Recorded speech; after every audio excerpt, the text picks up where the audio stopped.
Welcome to Game Changers live from Miami, Florida. My name is Sergio Tejeda. I'm your host. And each and every week, we bring you someone who has been a game changer in their field and who's touched the lives of thousands to get their perspective on their journey, their mindset, their struggles and successes so that we can inspire you on your journey. So let's get started right now. Welcome back to Game Changers Live, everyone. Thank you so much for liking and subscribing. We're our top 2% podcast ranked globally by Listen Notes, and you could be a game changer in somebody else's life today. So my guest is Ross Borden today. He's the CEO and founder of Matador Network. It's a leading travel publisher that launched Geek, the personal AI travel assistant. Matador Network is the world's #1 media brand for modern travelers. With more than 14 million followers across social media, Matador has become a leading travel brand through its production of article features, city guides, creator-first content, and original videos. They're a top-ranking travel brand on TikTok, and its videos are viewed more than 180 million times per month. And Ross has lived in a number of places around the world, in Spain, Kenya, and Argentina, and he currently resides in his native San Francisco. So how are you, brother? Welcome to the show. Yeah, thanks for having me. Doing great. Hey, I've been a huge travel fan my entire life. Had an opportunity to live overseas for about 10 years. I went backpacking for 2 months out of college, and it was the best experience of my life. I cannot imagine not having done that. And I remember going back, and we had that big fat book, that travel guide. I forgot what it was called, Frommer's or something like that. Yeah, the Frommer's guide that you have to, start looking for hostels and all this stuff. And so AI has transformed this completely. But before we get into that, tell me a little bit about you and your background and how you, kind of fell in love with traveling and then media publishing. And we'll talk about Matador. So give me a little bit of your background. Sure. Yeah, not a dissimilar to your history with backpacking. That's kind of where the idea for Matador began. I was exposed to travel at a young age, and by the time I was a teenager, I was very committed to adventure travel. Really like dirt bag adventure travel, doing anything I could to keep traveling. So, Right. I was like in high school, made it to Spain, ran with the bulls, slept in the park. Nice. I ran with the Bulls too. Kind of like like no plan. Went studied abroad in Spain. Just pepper. I found out I like a friend of a friend of a friend knew people in Kenya.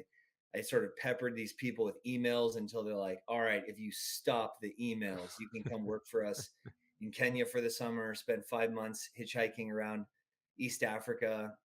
Went down to climb mountains in Latin America, and that was where, and like it's hard to even remember how old school things were. Not only the Frommer's guide, and to find out where to stay, but in terms of like telling stories of our travels, we were climbing the biggest mountains in South America and having just crazy adventures.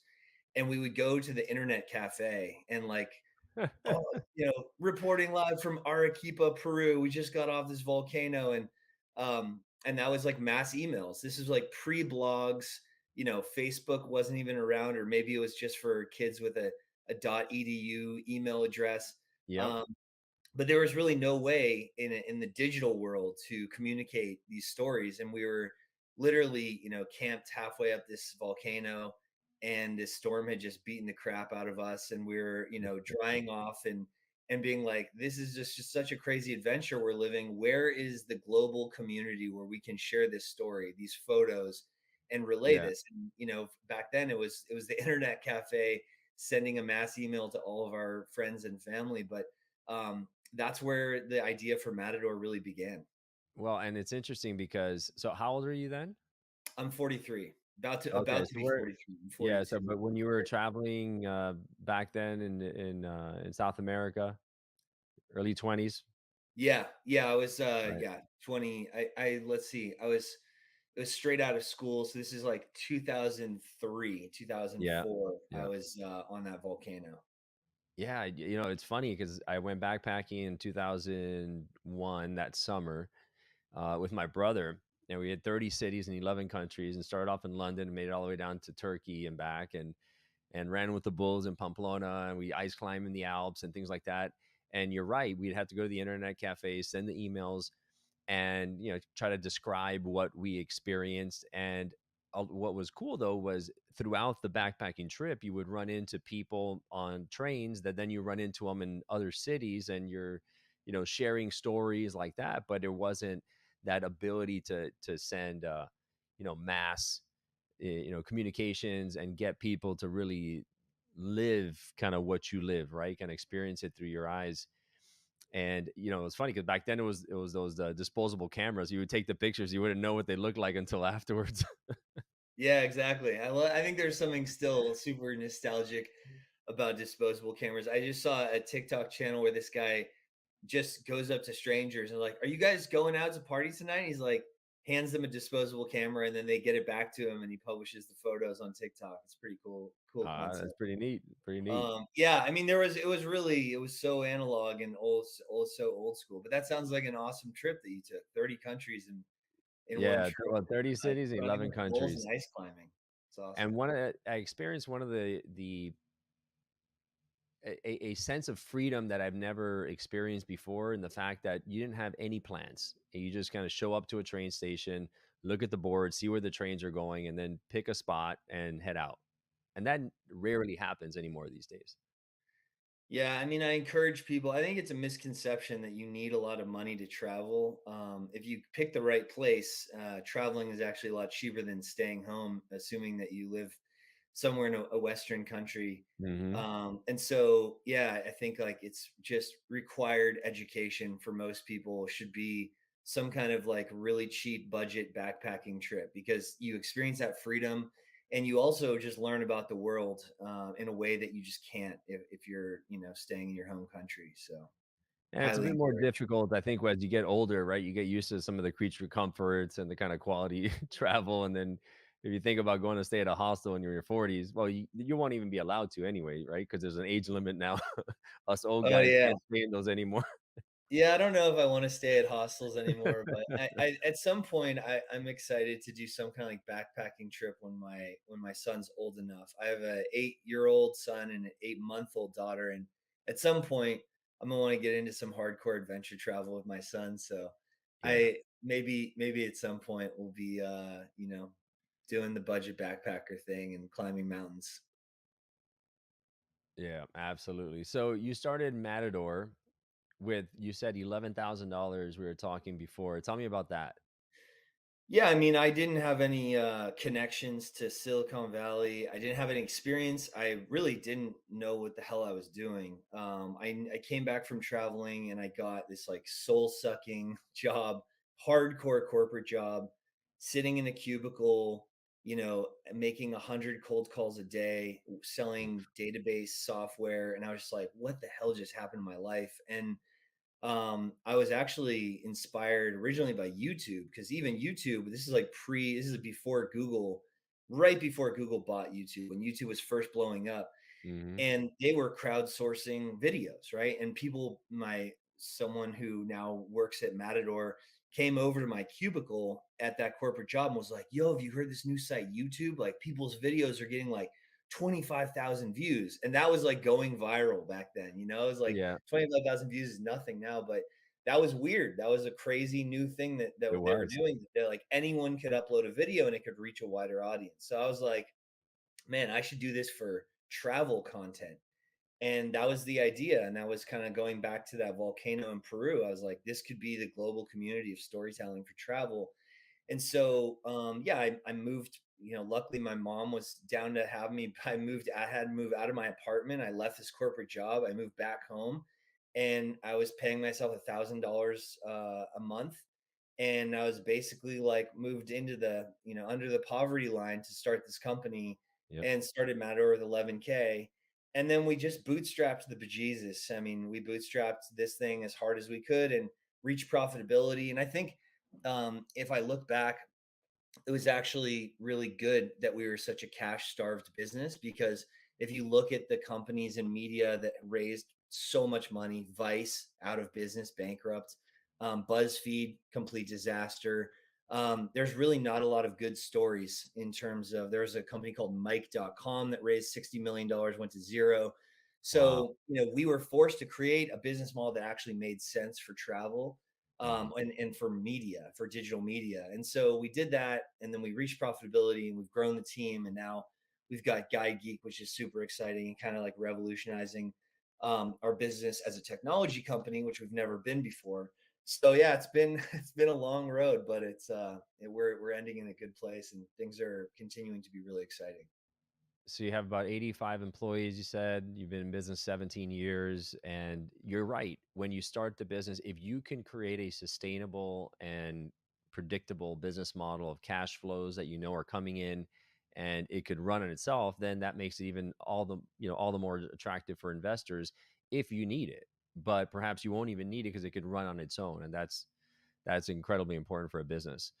Yeah, So, I mean, I think like, I'm sure in your audience you have a lot of entrepreneurs and people who want to be entrepreneurs. I would yeah. say like we've this last couple years has been really interesting where there's just like been this, when in the ZERP era when like cash was free and there was zero interest, 0% interest rates, Yep. you could just raise you like, oh, we're doing 10 million a year and yeah, we're burning through 50 million a year. That somehow made sense a couple of Yeah. years ago, and people just keep raising.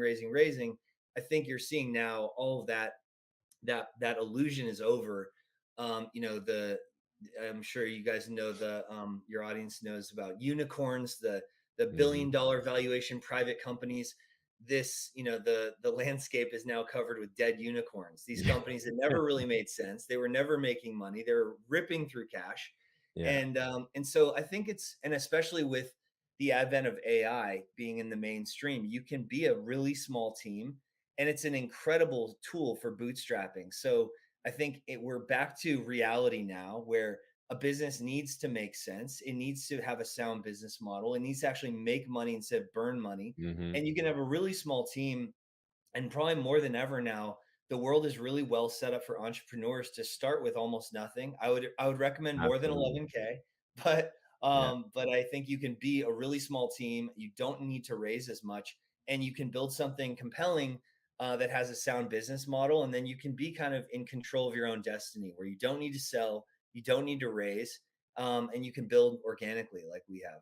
And so AI has provided an opportunity for a lot of these small businesses to develop a very niche product, right? We're seeing that in not only in travel, but we're seeing it with, with doctors, right? It's an AI just only for medicine, an AI for lawyers, an AI for these, specific industries, right?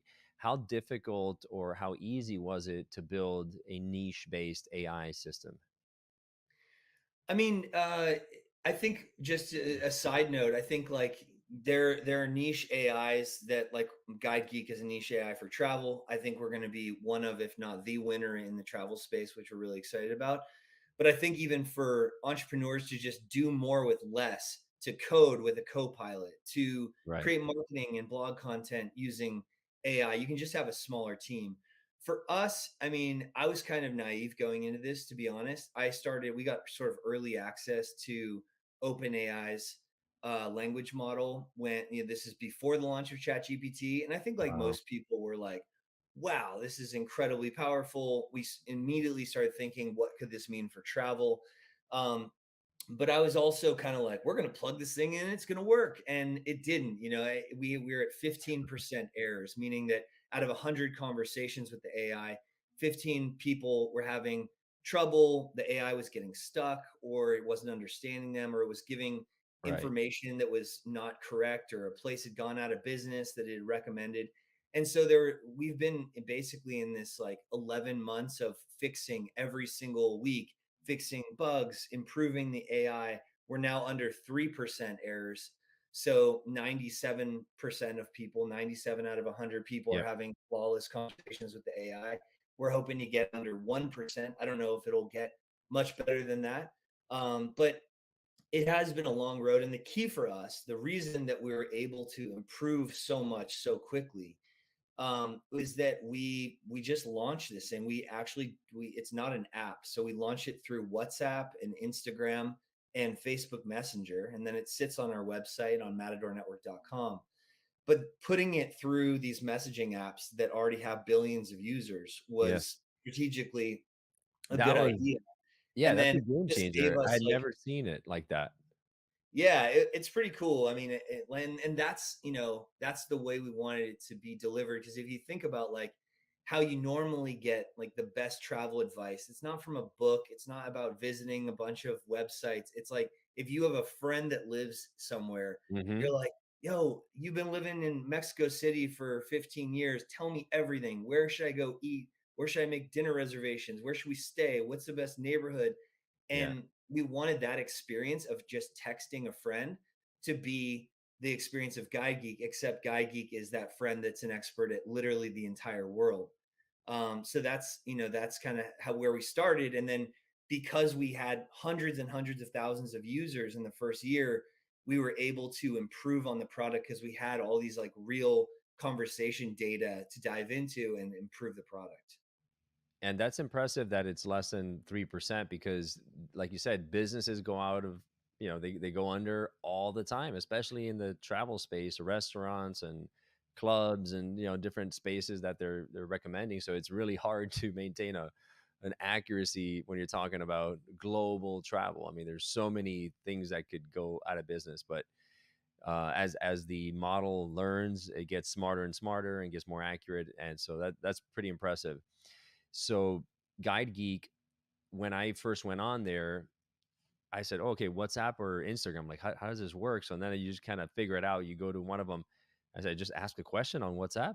And yep, sure enough. And one of the first things I asked was, okay, I'm in Miami. Give me something, a staycation, right? Sometimes we're here with the kids over a long weekend. We wanted to, plan some things out. What should we do? And I popped it in there, and sure enough, bam, it just, gave me this massive agenda, as busy as you want to be in some of the key areas. So it's incredibly impressive. Yeah, and I think that's when most people, because this is a new thing, they start to ask questions by a place they know. They go, all Yeah, right, to see how good it is. you Yeah. know everything. Surely you'll know, where to go for happy hour or what the best dive bar is or coolest parks for families. And they ask about the place that's near them that they know all about already. And then I think when that gives answers that they're very familiar with, they're like, damn, that's pretty good. Okay, now let's talk about a weekend trip. And then pretty soon they're like, all right, I'm planning an anniversary with my wife to Italy. And then they start, we kind of like Right. change the behavior. We've seen that also with flights, itineraries, hotels. One of the kind of big shortcomings of AI in the beginning was that it didn't have access to real-time information for flights, hotels, Airbnbs, currency conversion, weather. So we've plugged all of that in. And now people, instead of like searching, going to like Kayak or Skyscanner directly or a different website, they're just asking Guide Geek, hey, what are the best flights from, Miami to Curacao on these dates? Bam, it just, we give best, fastest, cheapest options, Oh, and then wow. they can click through and book those if they want. But just piping in all that real time information has been huge. Oh man, that's incredible. Yeah, right, because it's a language model. It wasn't necessarily looking at real time data, and now it is, especially that all that variable data. It gets pretty complicated. So my nephew is a type 1 diabetic. So his dietary restrictions are pretty strict, right? Yeah. How does that play into planning? Yeah, we've got tons of people who travel with dietary restrictions or disabilities, or people who are pet moms and dads. They want to travel with their dog. They can't go to any restaurant. They can't stay at any hotel. So Guide Geek is actually the most powerful when you're really specific. So you can say, "Hey, build me a foodie focused itinerary to Mexico City with breakfast, lunch, and dinner out, but I'm vegan, or I Or have this gluten dietary free? restriction, or I love seafood more than anything else in the world."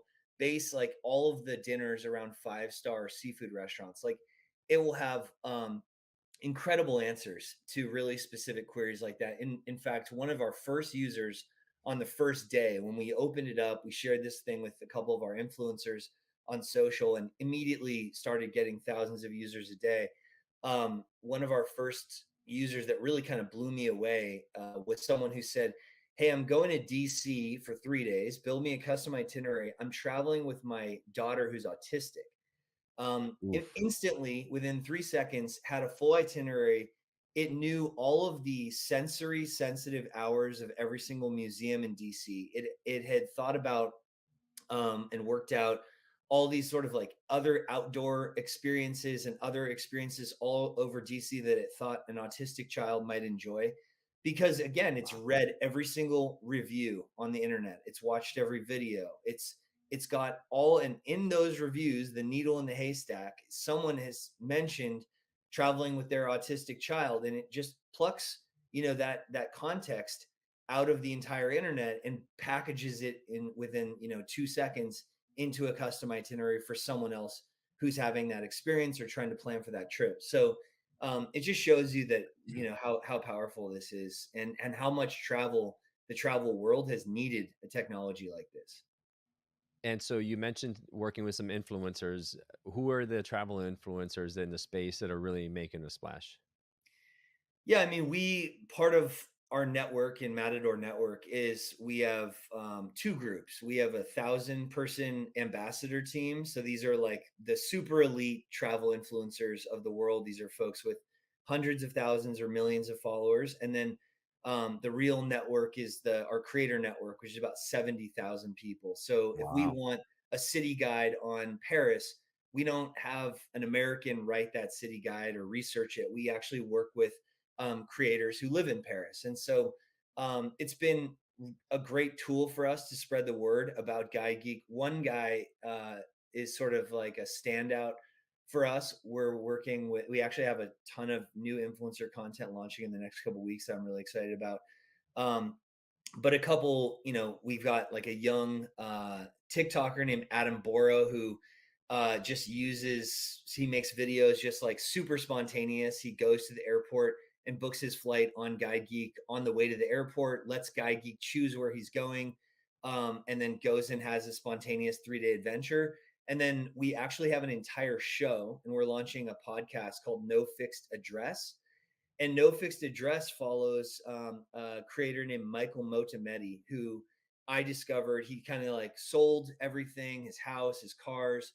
He went to travel permanently with his wife, and he has a really young daughter. And they started Wow. in Mexico City, and their idea was to spend 1 month in every destination. And when we partnered with him, we're like, you should actually let Guy Geek decide everything from where you're going to eat breakfast to the entire next country you're going to go live in. Oh And my so he gosh. is now, his name's Michael Motametti, and he's basically on this world tour powered by Guide Geek now. And in every single video, he's like, "So I need to get a haircut." So of course I asked Guide Geek, or he's like, "We're in the mood for tapas." So he's been to like Mexico City, Barcelona, Paris, Montenegro. Uh, I think they're in. Oh, then they went to Maldives, and now they're in Bali. And every Jeez. place they go, they're kind of like when they're like nearing the end of the month, they go, "All right, Guide Geek, we're in the mood for a beach vacation. Where should we go?" And like they literally just go with whatever it says, and that's where they move for the next month. So it's definitely a fun way Wow. to see just how powerful and versatile Guide Geek is as a platform, because he's using it to make literally every decision. That's incredible. What what a way to live, especially So with yeah, with a that's young called kid. No Fixed Address, and we're actually even doing like we're using our production studio. We're shooting like 22-minute episodes.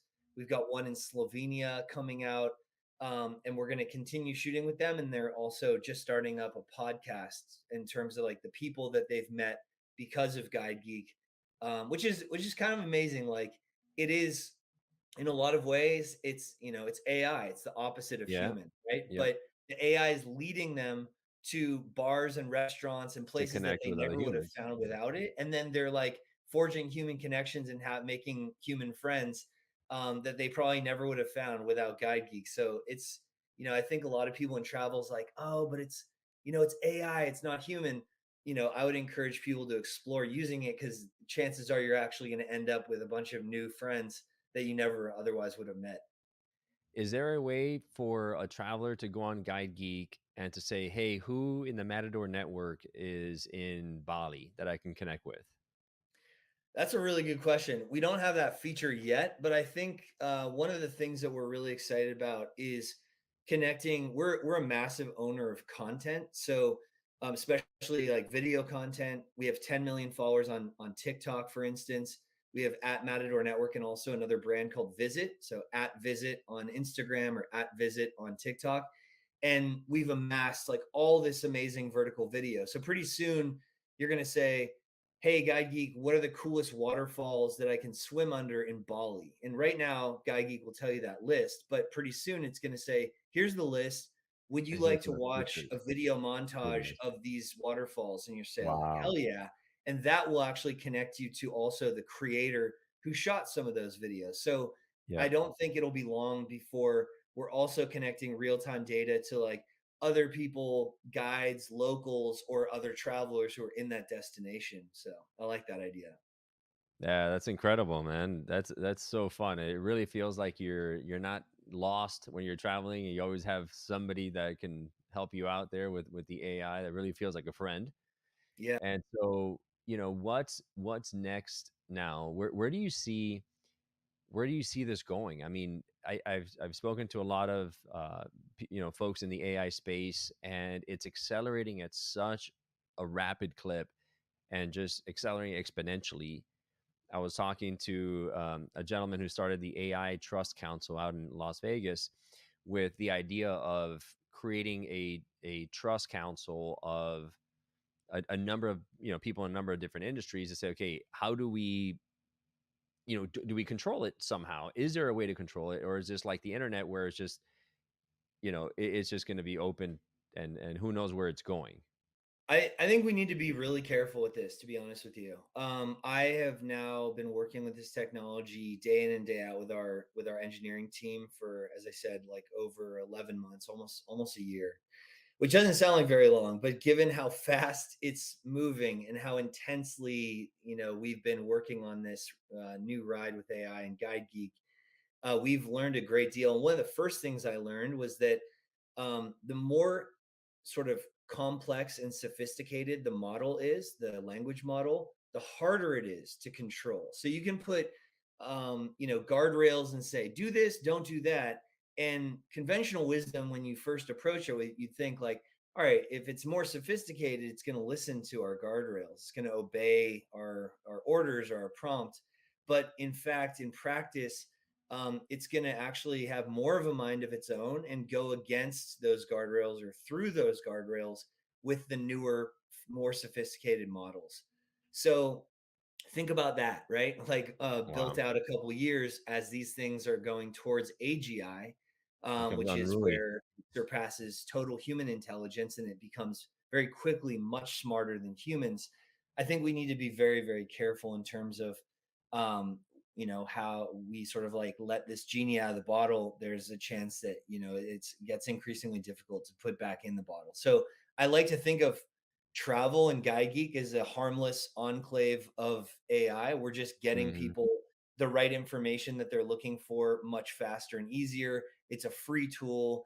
It's not super. There's not a lot of risks associated with it, like there are with AGI, like starting wars or spreading misinformation or Right. starting businesses that put humans out of business or something like that. But in general, I think we need to be very careful with the technology, for sure, because it is moving uncomfortably fast. I wish the overall space would maybe just slow down just a little bit, because it's the advancement of the technology is just like it's hard to even fathom right now. Yeah, yeah. No, and then companies are still have their, the pedal to the floor because they don't want to get passed up by a competitor, or they want to find out more information about them and give themselves a competitive edge. But hopefully it's not like a runaway train that's going off a cliff at some point. We Yeah, I don't mean, I see it. think it could be really positive for humanity and Yeah. certainly for business. I mean, we think when ChatGPT first came out, I think everyone like at least what I thought was like, oh wow, this is like the new Google. Everyone's going to come here for everything. And the more that we've worked with it, the more we think that increasingly over the next like 2 to 3 years, every single business, every tourism board, every hotel brand, every airline, just talking about our world of travel, Mm-hmm. will ultimately want to have their own AI Right. that's based not only on their brand and their name, but also their likeness, their sensitivities, their strengths and weaknesses, their content, their website.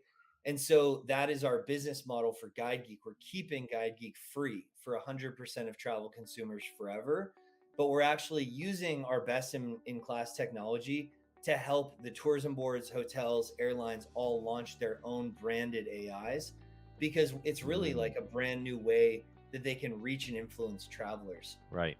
So I think we're actually launching a bunch of them in February, and we'll be having, these will be launching these like custom AIs all powered by our platform in the next couple months. As we wrap up this fantastic episode featuring Ross Borden, the founder and CEO of Guide Geek, I want to leave you with 3 lessons that I heard from this episode. The first one is around embracing the transformative power of travel.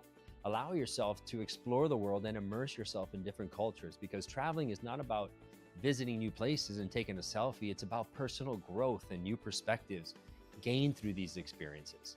So be open to adventures. Let them shape your understanding of the world and yourself. The second lesson is around leveraging technology to enhance your experiences. So in the context of travel, this can mean using AI, digital tools such as Guide Geek and others to plan and optimize your trips. Embrace these innovations as they can significantly enhance the quality and convenience of your experience, whether it's in travel or in any other field. The third lesson is around practical entrepreneurship. Start small, think big. When starting a new venture, focus on building a sustainable business model rather than chasing immediate, large-scale success.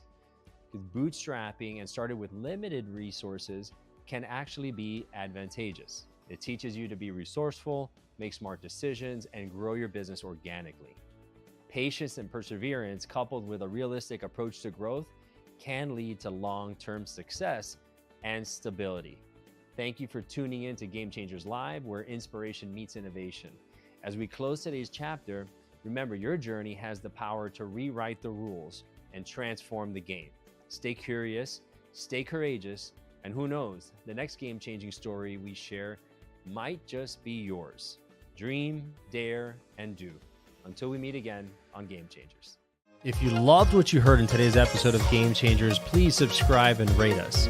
The lessons and the stories in these podcasts are immensely valuable, so I invite you to share them with a friend who needs to hear it. You may end up being the game changer in their life.